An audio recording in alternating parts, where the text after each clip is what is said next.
Parents, మీ పిల్లలకు దగ్గు మందు ఇస్తున్నారా? అయితే బీ కేర్ఫుల్. ఏ దగ్గు మందులో ఏముందో ఎవ్వరికీ తెలీదు.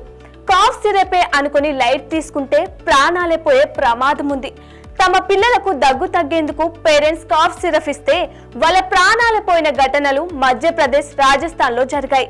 సో దగ్గు మందు విషయంలో ఆచితూచి అడుగు వేయాల్సిన అవసరం ఉంది.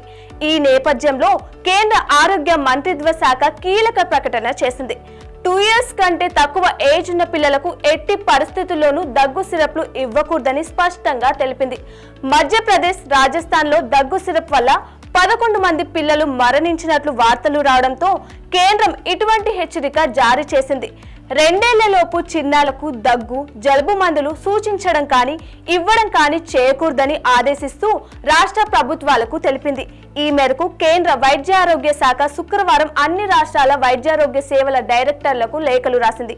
చాలా సందర్భాల్లో ఎలాంటి మందులు వాడకుండానే దగ్గు సమస్య దానంతటా అదే తగ్గిపోతుంది. అందువల్ల 2 ఏళ్లలోపు చిన్నాలకు దగ్గు, జలుబు మందులు రాయడం కానీ ఇవ్వడం కానీ చేయకూడదని తెలిపింది.